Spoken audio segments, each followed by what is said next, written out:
¿Cuál es la bandera, profesor, más linda del mundo? La nuestra. Esa, Blanco, ¿dónde azul está? y rojo. Marcelo, ¿usted? La chilena, po. Sí, Hemos ganado este concurso, ¿o no? por supuesto. Hoy, señora, señor, es el Día de la Bandera. ¿Qué se recuerda? 9 y 10 de julio de 1882, Sierra Peruana. La campaña de la Sierra era.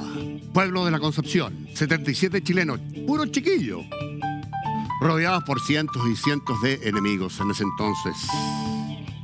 Intimados a rendirse, no se rindieron ni murieron como héroes.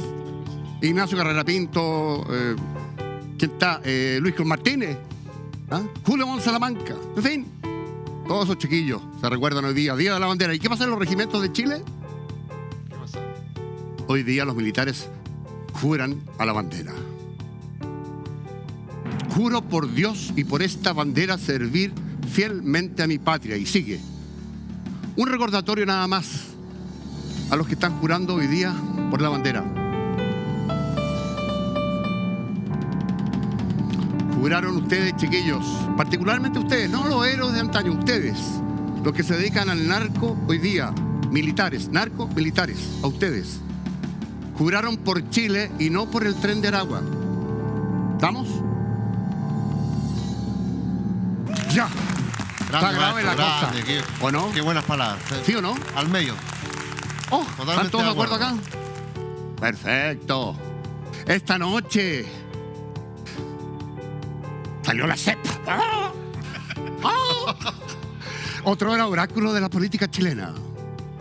Vamos a comentar de eso y de un montón de otras cosas también, por supuesto, con un señor que es abogado, politólogo, cientista político, filósofo, analista, le pega a todo, es profe también, por supuesto. Le pega a todo este caballero. Además es un personaje de los medios, yo diría a esta altura, ¿o no? Un animal político, me dicen. Don Cristóbal Belolio, por favor, corporícese. ¿Cómo está usted? Bienvenido. Están recibiendo con Rasputin. Está bien. Qué cuidada la barba, Cristóbal. Pero maravillosa. Es una obra de arte lo tuyo. Muchas gracias. Muy bienvenido a Chile. ¿Estás de vuelta después de un rato largo en Estados Unidos? ¿Sí? Hace unos 10 días, sí. Ya. Estuve un año fuera, prácticamente. ¿Te quedas? Me quedo. Ya. Fue un sabático académico. ¿Estuviste haciéndole clase a los chiquillos allá en Chicago? Sí. Correcto. Hice 2 cursos en la Universidad de Chicago. ¿Y qué tal? ¿Cómo estuvo eso? Si los comparo con los de acá, digo. No. Comparaciones odiosas no, profe. Por favor, bienvenido Cristóbal, asiento a tu casa. Muchas gracias por acompañarnos esta noche, miércoles 9 de julio. Oiga, yo decía que usted es un montón de cosas, pero además es un personaje televisivo y de los medios hoy día. ¿O no te encuentras así? No lo pondría tan así. ¿No? No. ¿Cómo te sientes? O sea, hoy día estoy más dedicado a la academia, casi 100% dedicado a la supuesto. academia. Lo que pasa es que al principio hice algo más de medios y después de hacer mi doctorado ya me dediqué a la investigación principalmente. Así que ¿Ya? he ido dejando un poco. Hemos la visto tribuna tu mediática. publicación, tu libro. De pronto ponemos las portadas ahí de los... Te he visto dos o tres, creo que te he visto, en los últimos 2 o 3 años, ¿no? Sí, Tengo como 6 retoños ya 6. editoriales. Además, escritor, se me olvidó. Oiga, ¿vamos revisando fotografías de don Cristóbal? ¿Es así? Listo. La primera de ellas. Te pone incómodo esto. No. Te pone incómodo. Esto para nada. ¿No? No. La pelota es redonda. ¿Qué es ese Este pasado? es mi Cristóbal? club social y deportivo ¿Ya? Colón con Vespucio, que no es pasado.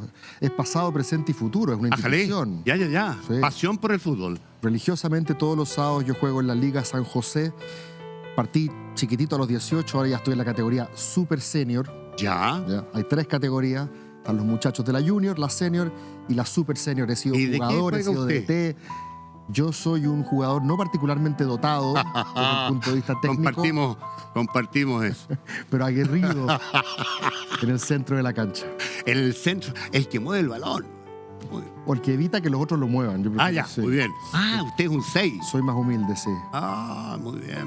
Trabajador. Oye, en este artículo te cambiaron el nombre, ¿o no? Puede ser. ¿Qué dice? Generalmente se cambia el nombre. Generalmente me cambian el nombre. Oiga, ya, seguimos revisando fotos. Vamos con la próxima. De Cristóbal Belolio. ¿Qué es esto, oye? Moderador de un foro político. ¿Eres? Esta era la época en la cual se hablaba de la Ignacio Rego. renovación de la política. Ya. Tipo año 2008, Ujú. cuando todos los sesudos personajes que analizaban la política no verían venir que había una nueva generación que había adquirido conciencia política en democracia y por lo Correcto. tanto quería incorporar nuevos temas. Y en esa época la renovación era José Antonio Cast, Claro. Claudio Rego, Marco Enríquez Ominami.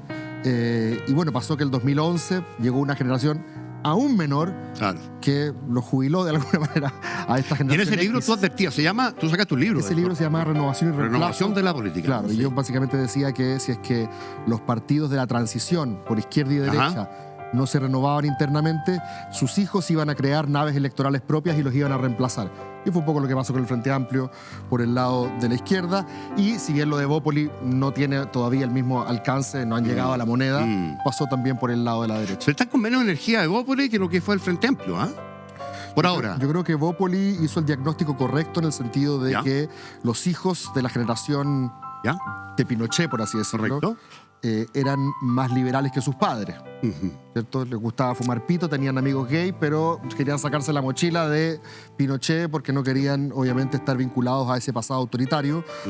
Pero parece que por el antagonismo a los progres, como le dicen Sí. en la derecha, el elástico pegó al otro lado y no fue Felipe Cast, sino José Antonio Cast Sí, po. el que terminó, el centro de gravedad terminó desplazándose hacia el otro lado. A veces lo importante en política no es tener la respuesta correcta, sino contestar la pregunta correcta. Y parece que en ese caso los dos polos se estaban contestando la pregunta donde estaba el nervio dramático de la discusión. Oiga, otra foto, a ver. Mira, con Marco Enríquez Ominami. Qué jóvenes, ¿ah? Qué jóvenes, sí. 2009. Marco Enríquez tenía 36 años. Fíjate, ¿ah? ni una cana. Entonces, es la misma edad con la cual Boric Sí, po. llegó al poder. Sí, po. Eso es un foro en la Universidad Adolfo Ibáñez cuando Marco irrumpió como la renovación. Él decía, en ese entonces, ¿te acuerdas? Eduardo Frei por un lado, Sebastián Piñera por el otro, que buscaban cabros más jóvenes para decir yo soy puente entre generaciones. Claro. Y Marco Enríquez decía, Pero Marco tiene su origen en el discolaje, ¿sí? él, claro, en el ese colaje entonces, de claro. Bachelet 1. Claro, Bachelet 1, claro, Sí. claro. Pero él también fue capaz de invitar a gente a cruzar el río, por así ¿Y decirlo. tú creías en ese Marco? Yo creo que Sí, porque Marco había representó varios Marcos. en su momento un ¿Ya? discurso muy interesante, muy atractivo en la política chilena, que tenía que ver con difuminar las fronteras tradicionales entre el sí y el no. Sí, po. Él, de hecho, le reconocía cosas positivas a la derecha y especialmente le invitaba a una nueva generación a ser protagonista que no estaba prácticamente en el discurso. Ahora es de interesante nadie. la evolución que ha tenido Marco porque ha ido, en esa elección sacó el 20%. Correcto, Frey el 29% y Piñera el 44%, si no me equivoco. correcto. Ha ido de más a menos. Sí. ¿Cuál ha sido, crees Se tú? ha ido dividiendo como los sea, multiplicándose por cero casi. Oye, no, pero ¿cuál ha sido el error de Marco Enrique, crees tú?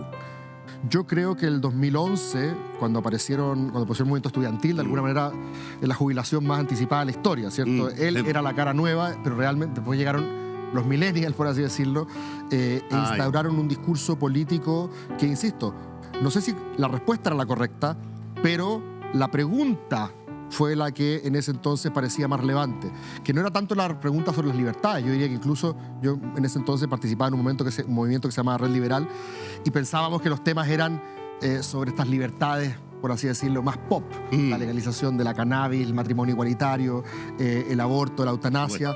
Y resulta que el 2011 lo que hizo el movimiento estudiantil es que nos planteó otra Cambió la pregunta, que fue ¿qué es lo que el dinero puede comprar Exacto. o no? La famosa teoría de los derechos sociales, especialmente en educación. Mira, tenemos ahí un cartel, no sé qué año es eso, pero Red Liberal, tú fuiste de los primeros que te planteaste derechamente una derecha liberal, ¿sí? Sí, o sea, veníamos algunos de la derecha liberal y otros también venían de lo que podríamos llamar una izquierda liberal que venía sintiéndose crecientemente incómoda. Con la izquierda más ruda. Correcto. Y nos dimos cuenta de que el mundo binominal, o el duopolio, como le llamaba Marco Enrique Ominami, era hostil a este liberalismo que quedaba un poco casado entre dos mundos, ¿cierto? Sí, po.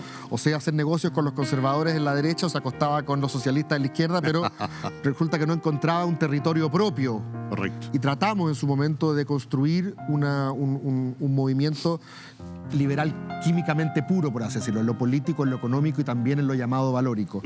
Pero por distintas razones la pelota pegó en el palo y, Claro. y la historia, bueno, Y pegó en el palo, ¿ah? Hubiera sido una buena cosa. Ya, otra, vamos. A ver. Bueno, ahí pegó en el palo. ¡Ah! A ver, ¿tenemos otra o no? Yo venía volviendo de un posgrado afuera y un grupo de conspiradores en Providencia me dijo que yo podía hacer una carta interesante para desafiar al, en ese entonces, imbatible alcalde de la B, que La B, llevaba claro. 4 periodos Exacto. ganando con 70-80% de los Ahí. votos. Y yo lo desafié, por así decirlo, pero para desafiarlo exitosamente había que armar una primaria entre todas las fuerzas que no comulgaban con Y el se armó. alcalde.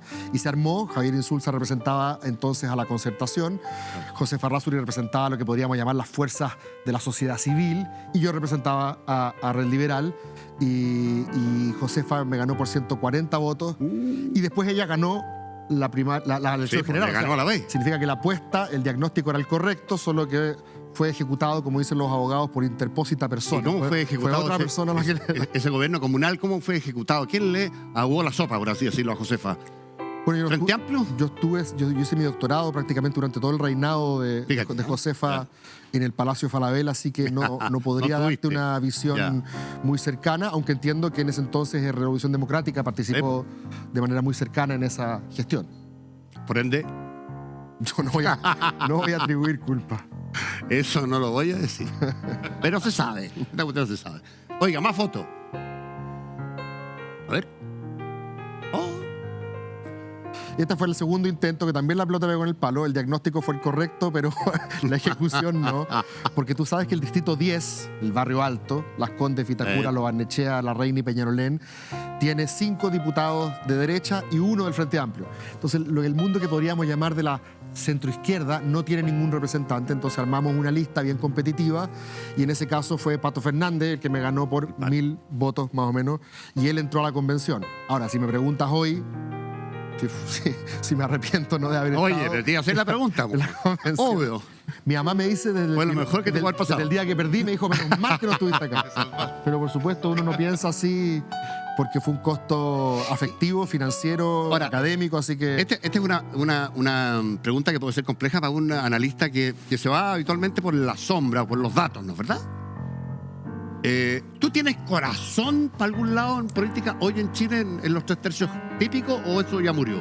No, uno siempre tiene un corazón. Lo que pasa es que yo, cuando desempeño mi pega, no trato de que lo que yo quiero que ocurra Claro. sea o nuble mi juicio respecto de lo que yo creo que está ocurriendo Por supuesto. efectivamente. Si yo hoy día te digo que va a ganar el candidato A, eso es independiente de que yo vaya a votar por el candidato B o C. Obvio. Y trato de que mis preferencias personales justamente no nublen ese juicio. Creo que un comentarista no es estar comentando el partido no es lo mismo que estar jugándolo, ¿cierto? Un hincha no es lo mismo que un comentarista. Y como yo me gano el pan como comentarista... No me va a responder. No, como me gano el pan como comentarista, cuando me invitan a comentar, Está yo bien. comento el partido y no digo lo que a mí me gustaría que ocurriera. ¿Y te gusta el panorama que hay hoy? Si me gusta a mí, Sí. yo pensaba y Ya. habría preferido que hubiésemos aprendido la lección de los 2 procesos constituyentes Correcto. fallidos. Ya. Porque ambos procesos, si bien ideológicamente muy distintos, en las antípodas prácticamente, Por supuesto. tuvieron algo bastante en común, 2 cosas en común. El primero, fueron maximalistas en lo regulatorio, es decir, trataron de que cuestiones que usualmente son parte de la política ordinaria quedaran constitucionalizadas, ¿cierto? Claro. Pero lo segundo, y probablemente más importante, ambos fueron partisanos, es decir, trataron de que su ADN ideológico quedara plasmado en la Constitución con exclusión de los perdedores, ¿cierto? Un poco juego de suma cero, como se dice. Para que gane yo, tienes que perder tú. En el primer proceso, para que ganara la izquierda, tenía que perder la Además, derecha. estaban los votos en un caso y en el otro. Y en el segundo, para que ganara la Para que derecha, ganara tenía que la perder la derecha. izquierda, ¿cierto? Y me parece que comprender la lógica constitucional desde esa lógica suma cero Sí. es un error. Y por lo tanto yo habría pensado, además que después, con el trágico fallecimiento de Sebastián Piñera, todo el mundo empezó a alabar su pragmatismo, su capacidad de llegar a acuerdos, su capacidad de construir con y no contra el otro.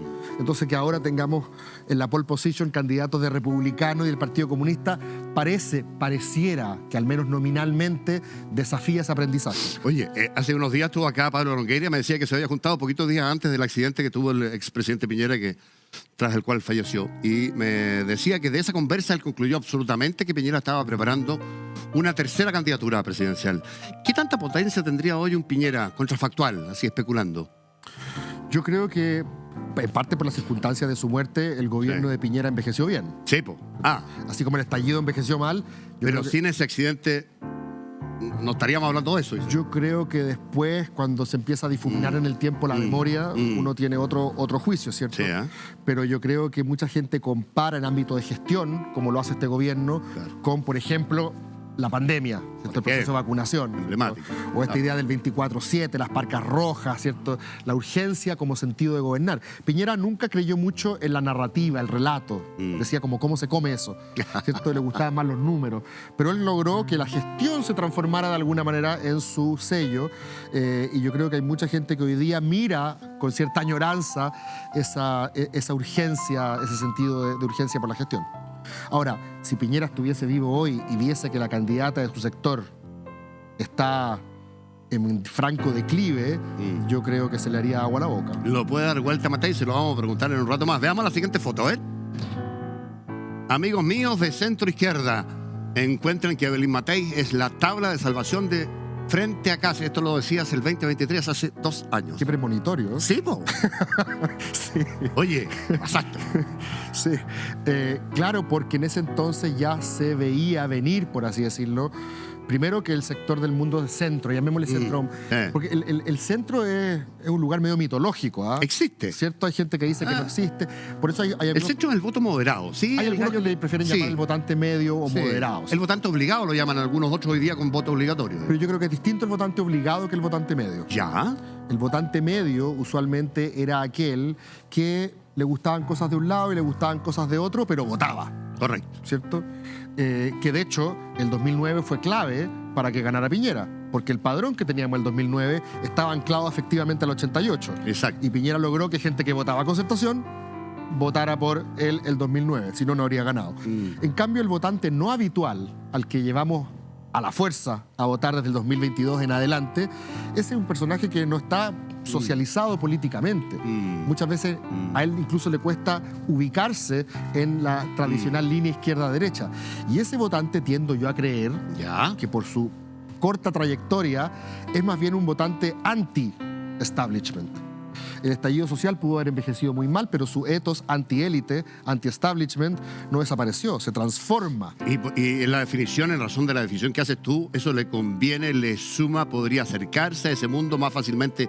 Jara, que es anti-élite. Por cierto, yo creo que uno de los aciertos de Jara fue descomunizarse, descafeinar ideológicamente su propuesta y en cambio trasladar la discusión de la izquierda a la derecha, de la discusión programática, por así decirlo, a la dimensión sociocultural. Es decir, yo provengo de un mundo que no tiene nada que ver con la elite tradicional, por lo tanto me parezco mucho más a ustedes.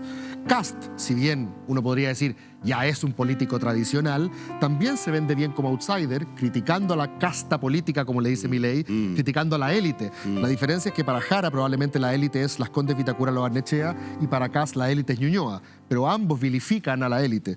Y Parisi, por lo tanto, apareciera como una especie de otra alternativa antiélite o populista. Aquí yo ocupo populista en un sentido no peyorativo, sino justamente como aquel discurso que básicamente antagoniza a las élites y considera que el pueblo tiene ciertas características que la hacen moralmente superior, ¿cierto? A propósito, a ver, tenemos 2 titulares, 2 libros, ¿ah?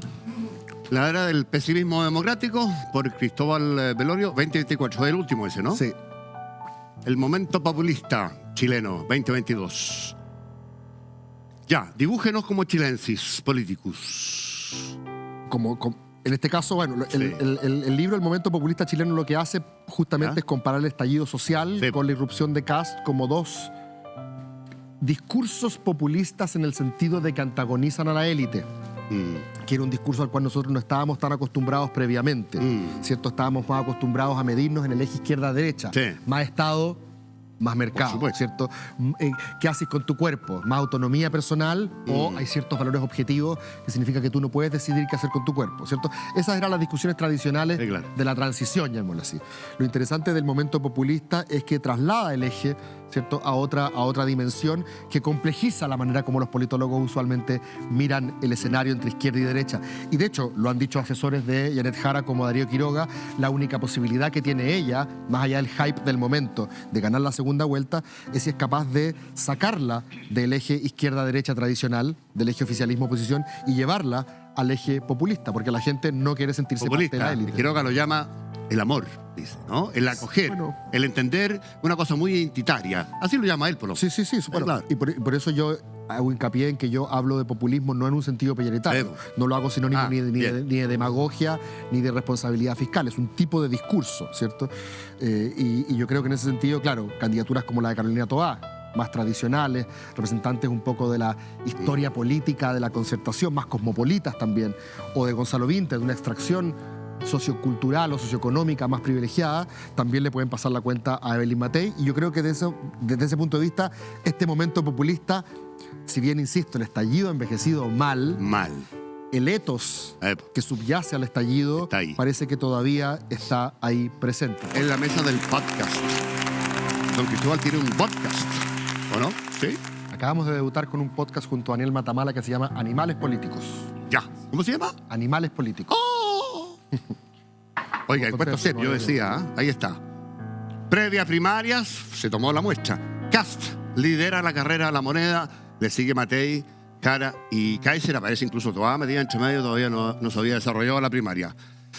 ¿Cómo lo estás mirando esto? ¿Es un buen predictor esta CEP o tiene ripio, obviamente, de toma de muestra, no? Yo estoy de acuerdo contigo de que en el año eleccionario, semana a semana cambian muchas cosas. Sí, de hecho, el efecto espuma, como le llaman los politólogos después del triunfo de Jara, la puso automáticamente la semana siguiente primera, en la pole position de las mediciones.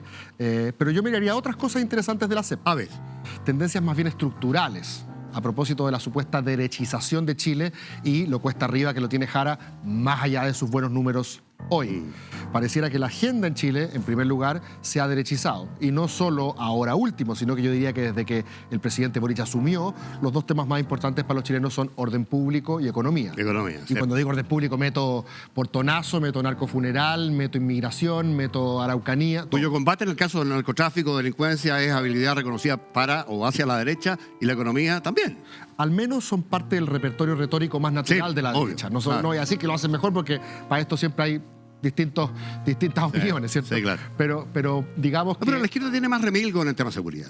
Y yo creo que los temas con los cuales la generación del presidente llegó al poder, esto es una carrera meteórica, en 10 años pasaron de la moneda, perdón, de la calle, de marchar a la moneda, en la generación dorada de la política chilena, ellos hicieron carrera hablando de lenguaje inclusivo y derechos sociales. O sea, eran otros los temas, digamos, que caracterizaban la crítica de esta generación a sus padres. Por lo tanto, les ha tocado navegar mares distintos a los que estaban originalmente pensando, ellos que pensaban iban a navegar. Ahora, gobernar es navegar, pues tú originalmente haces un diseño y probablemente terminas haciendo algo relativamente distinto. Yo creo que en esa capacidad de adaptación hay mérito.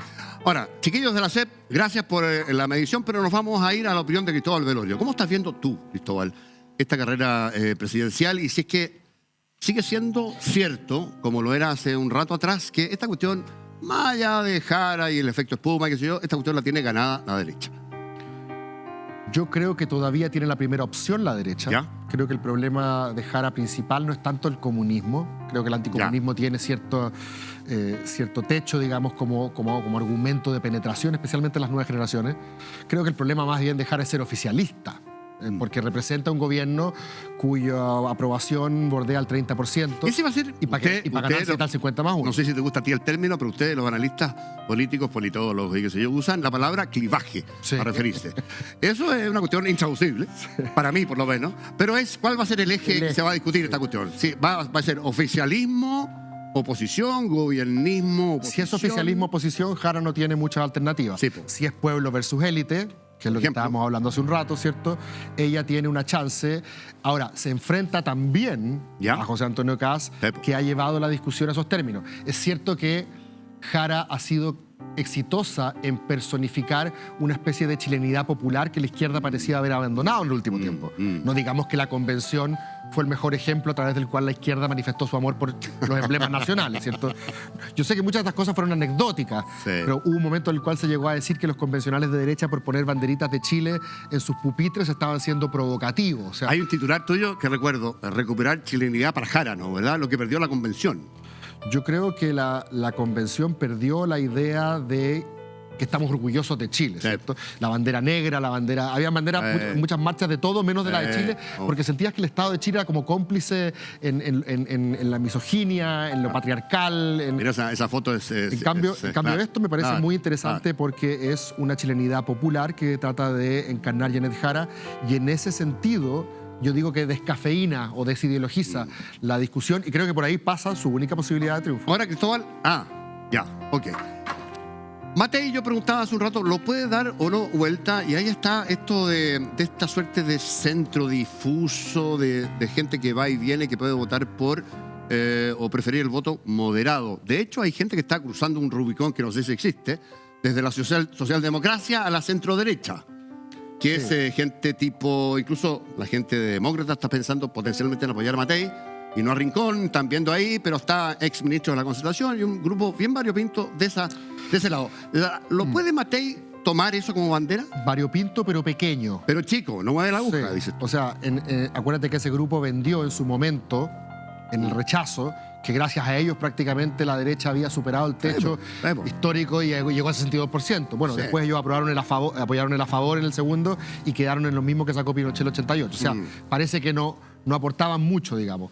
Y tiene que ver también con ese clivaje, es pueblo versus élite.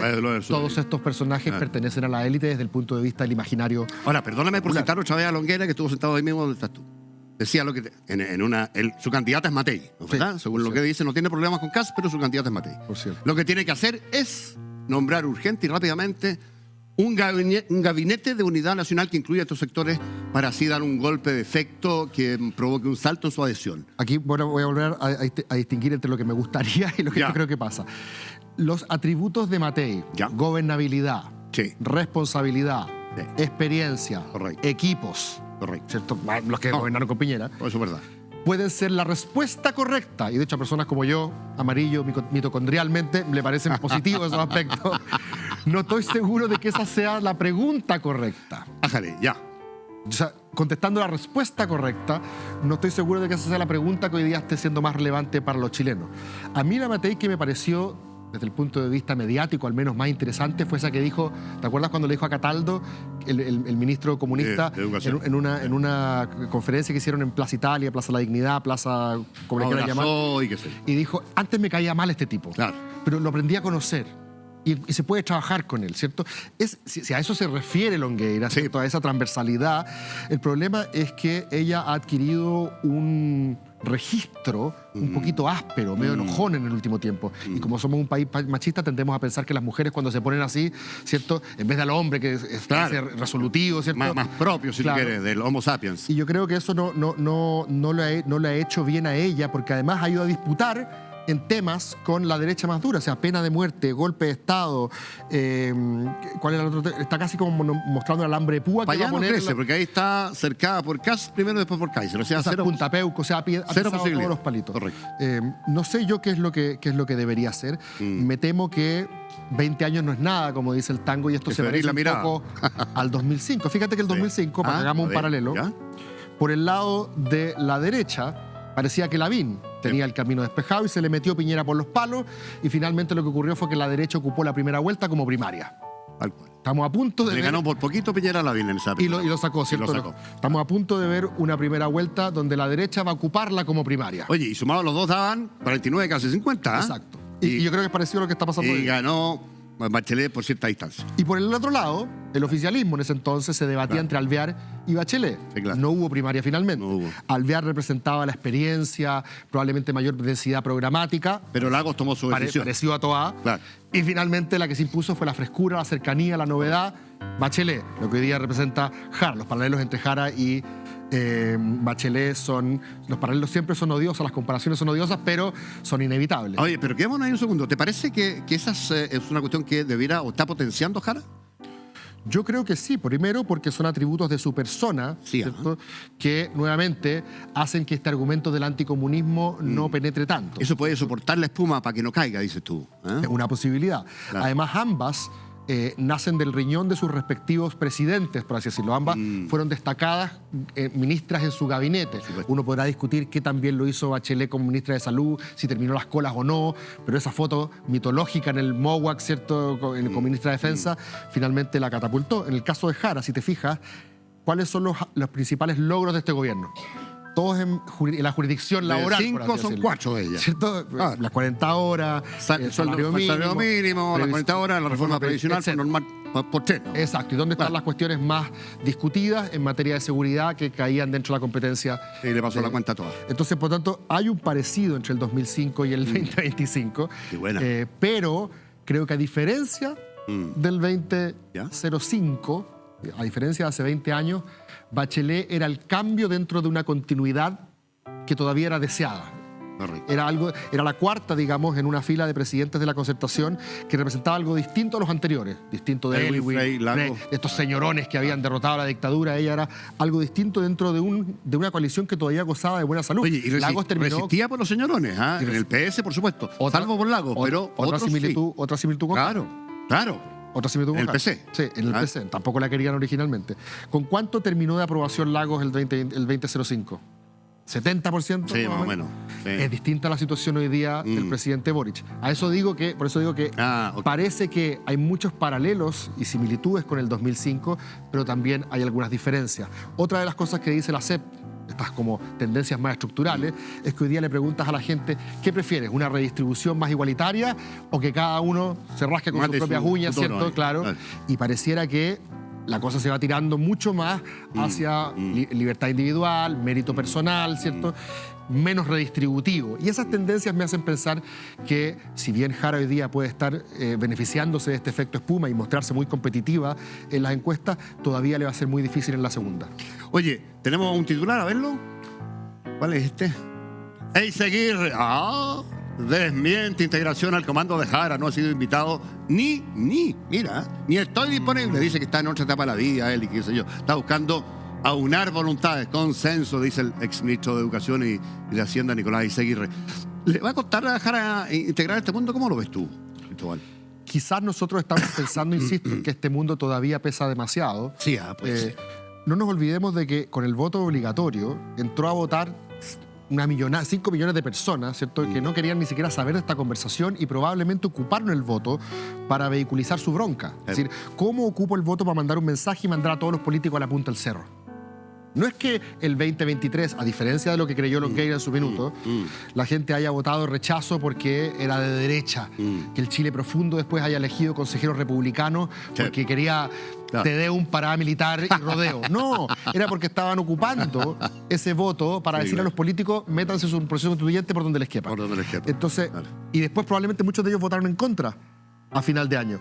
Entonces, creo que hay que leer mejor ese voto anti-establishment, ese votante no habitual que se pronuncia con otros códigos, y no estoy seguro de que hoy día esté diciendo, ¡ay, pucha!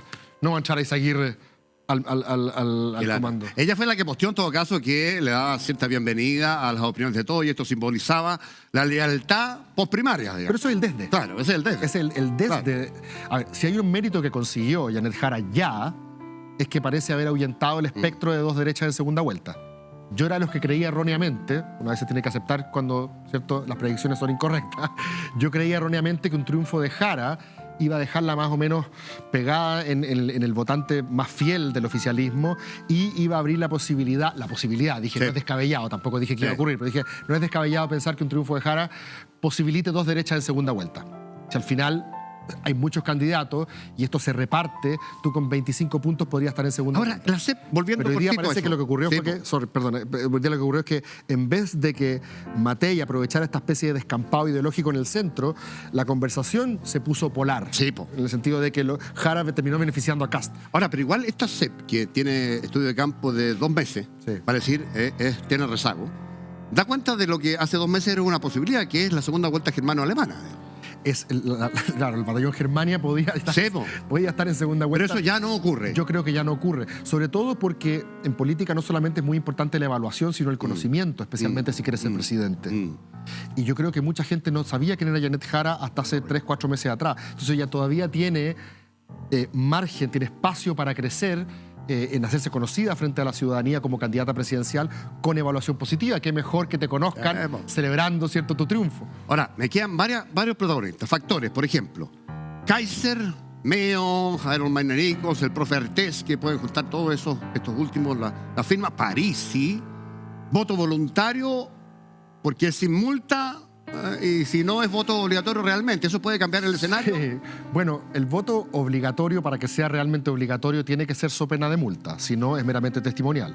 Yo ideológicamente siempre fui partidario del voluntario, por lo tanto ahora me parece un poquito hipócrita que muchos politólogos y políticos que decían por argumentos doctrinarios, argumentos republicanos, no en el sentido del Partido Republicano, argumentos del deber cívico, digamos, deber jurídico y cívico de votar, ahora digan no le pongamos multa porque ahora nos dimos cuenta de que ese votante del Chile profundo no vota por la izquierda, vota por la derecha. Me parece un poquito hipócrita. Pero bueno, sacando eso, hay gente que dice que Chile se encamina hacia una peruanización de su política. Fatal. ¿A qué es lo que se refieren con eso? Para el tiro poner...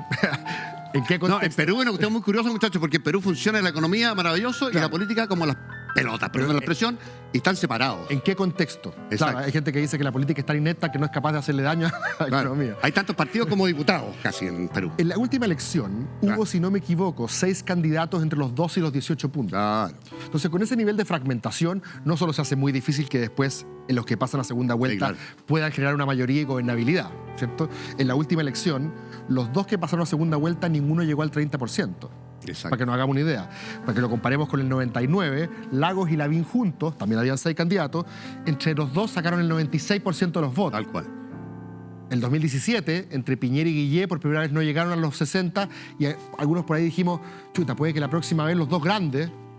Saquen menos de 50. Saquen menos de 50. Nos quedamos cortos. Los 2 grandes, de hecho, no llegaron a segunda vuelta, porque los 2 representantes de los grandes, si nos acordamos, era Sichel, que era el candidato de Chile Vamos, que ganó una primaria competitiva a 4 bandas, y era Yasna Proboste, que era la continuidora de lo que Pato Navia llamaba la gran familia concertacionista, ¿cierto?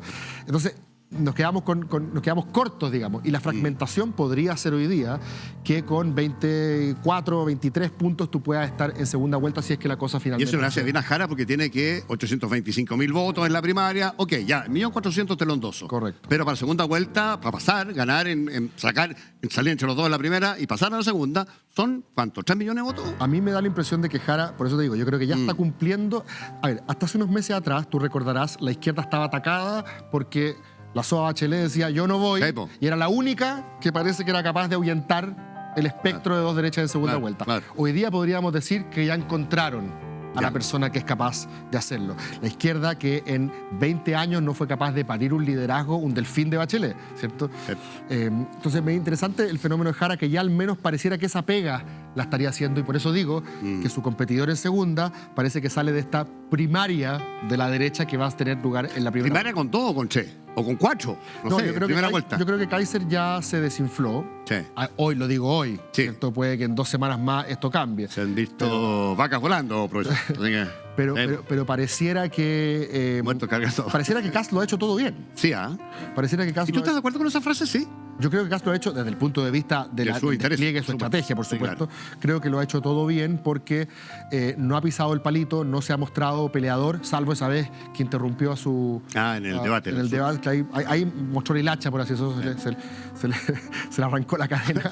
Pero fuera de eso, ha estado bien, ha mostrado como cierta madurez, cierta templanza, hasta se ha piñerizado, ocupa puros conceptos medio esloganísticos para decir el plan frontera segura, el plan, o sea, que es parecido al 2005. Ahora, se le metió por los palos Piñera a Lavín, aquí se le metió por los palos. Lo que está en juego podría tener una mejor opción, aparentemente la derecha todavía, de ser el gobierno, ganar un presidente de ese sector. Pero además estaba en juego, y se decía mucho hace un rato no tan largo, que estaba en juego la posibilidad inédita desde el 90 en adelante de que la derecha tuviera por primera vez mayoría parlamentaria.